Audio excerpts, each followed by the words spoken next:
Hello there and welcome to another thrilling episode of Government Buildings Gone Wrong. Tonight we're diving headfirst into the steamy, corruption-infested waters of Thailand's State Audit Office building scandal. Now you might be thinking, John, government buildings, that's about as exciting as watching paint dry. And normally I'd agree with you. But this, my friends, is no ordinary case of bureaucratic boredom.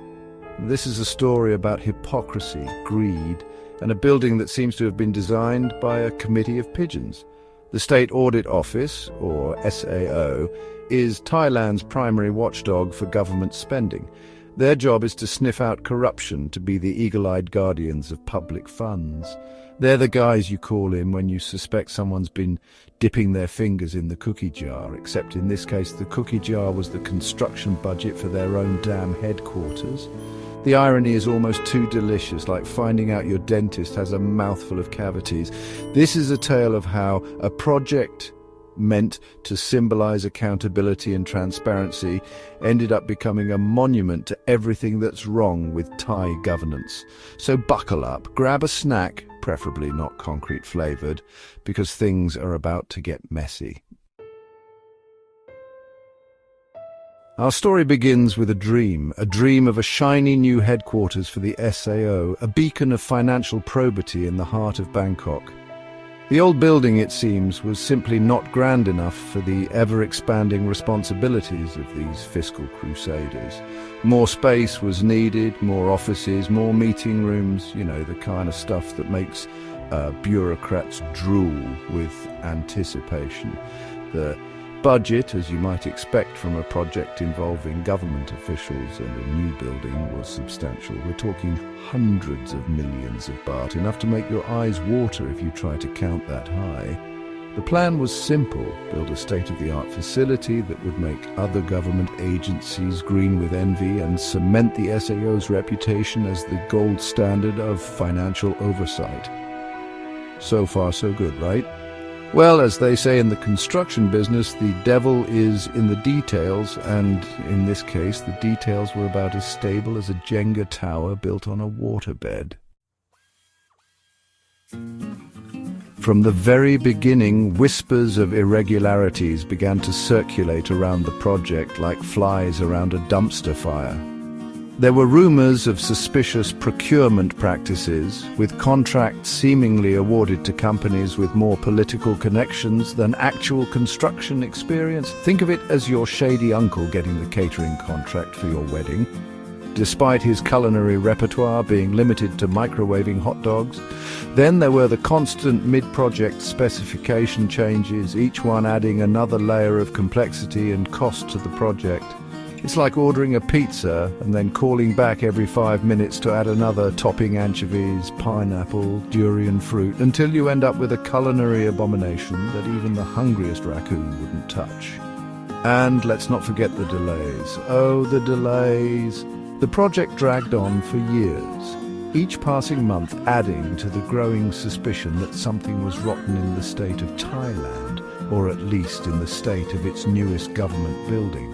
It was like watching a snail attempt a marathon, painfully slow, utterly baffling, and with a distinct lack of progress. Now let's talk about everyone's favorite topic: transparency, or, in this case, the distinct lack thereof.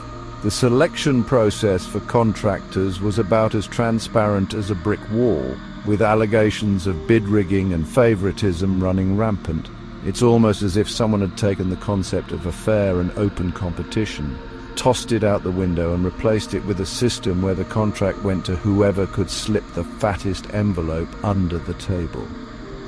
One of the most egregious examples of this lack of transparency was the alleged use of specification rigging. This is where the technical requirements for the project are deliberately written in a way that favors a specific bidder, effectively excluding any potential competition. It's like setting up a 100-meter dash and then telling all the runners except one that they have to wear concrete shoes.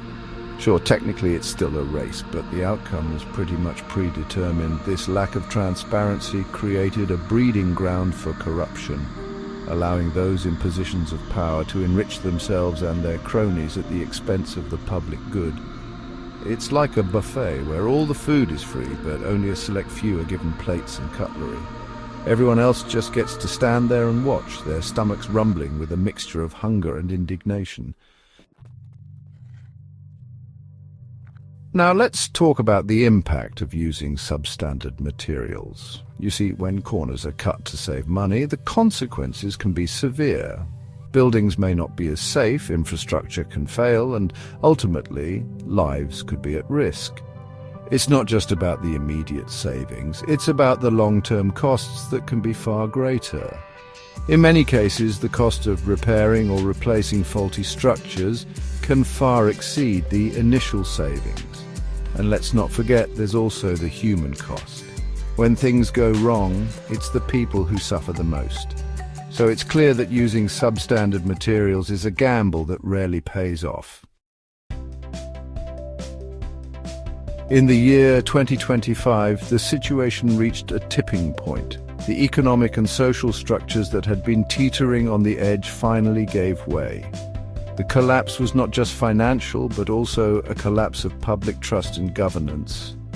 People took to the streets, demanding change, their voices echoing a collective frustration that had been building for years.